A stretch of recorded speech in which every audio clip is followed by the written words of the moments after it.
Halo guys, di video kali ini kita akan melanjutkan alur cerita Season G Season 4 chapter yang kedua. Ketika Sun Wukong dan Gautama sudah di kerajaan Asura, mereka bertemu dengan Satria Asura yang bernama Guisa. Guisa berkata kepada Gautama dan Sun Wukong, tunggu sebentar. Gautama merupakan salah satu dari dua pilar utama surga.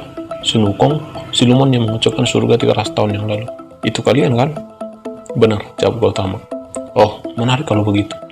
Kalau gitu sudah jelas kalian tidak tersesat. Tapi kesini untuk bertarung. Kalian mau bertemu dengan raja, tentu akan kubawa sendiri kepala kalian kepadanya. Kemudian dia langsung menyerang, dan ia berteriak, mari kita lihat kemampuan kalian, majulah. Dia kemudian melompat untuk menyerang, akan tetapi Sun Wukong langsung menendang mukanya. Ya, ada aura kuat yang keluar dari dirinya. Semakin aku tendang, semakin kuat auranya. Akan kutraktir kau dengan makan malam spesial pesta kaki, ucap Sun Wukong.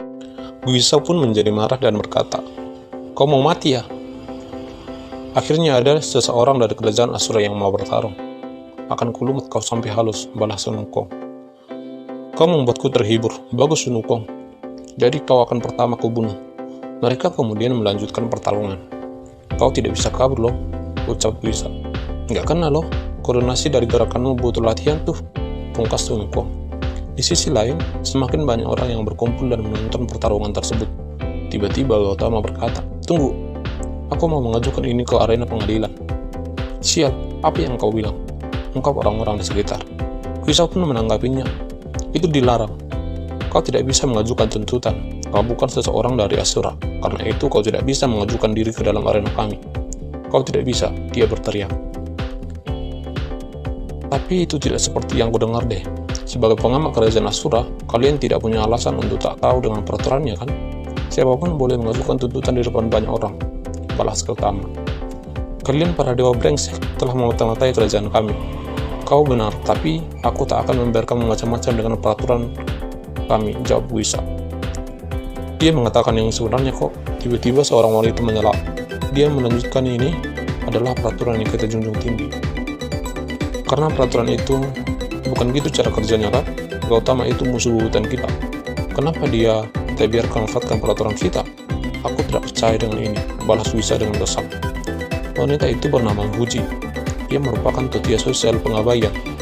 Ia kemudian berkata, kita para Asura belum kalah dengan para dewa, dan tidak akan pernah mundur dari pertarungan.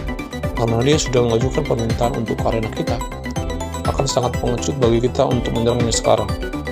Dia kemudian melanjutkan, dengan sang raja yang sedang tidak di tempat, maka kata-kataku lah yang warlak, dan aku sudah menentukan pilihanku. Kau ingin menuntutku? Satria ranking 1 Guisa. Tidak, bukan itu maksudku. Guisa pun tetap diam.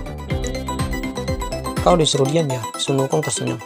Puji melihat Gautama dan bertanya, Gautama, 300 tahun yang lalu aku pernah bertemu denganmu. Di antara seluruh surga kaulah yang paling kami terima. Tapi jangan lupa kita tetaplah musuh.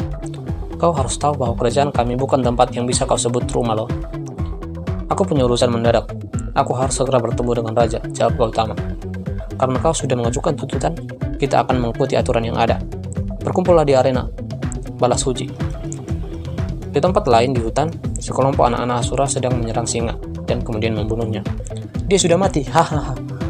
Kita berhasil membunuh singa besar dan lulus ujian nih. Kalau kita berusaha, tak ada ujian yang tidak bisa kita kerjakan. Balas anak-anak itu dengan bahagia. Pemimpin dari anak-anak itu bernama Rahu. Ia berkata, kumpulkan semua daging dan bawa pulang, nanti akan ada ujian lain. Tiba-tiba, ada seekor burung pembawa pesan. Ada apa? Tanya Rahu. Raja besar totia sosial pengabaian, Huji telah mengutusku untuk menyampaikan pesan kepadamu, jawab burung tersebut. Gautama dan Sun Wukong ada di sini, katanya.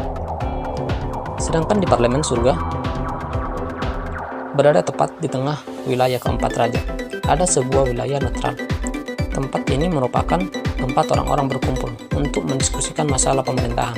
Semua jenis konflik bisa diselesaikan di sini dengan sang penggugat berada di tengah arena untuk mengatakan tuntutannya. Siapapun yang melanggar peraturan ini akan dianggap sebagai kriminal dan akan dieksekusi oleh penjaga. Semua yang biasanya dilakukan dengan pertarungan.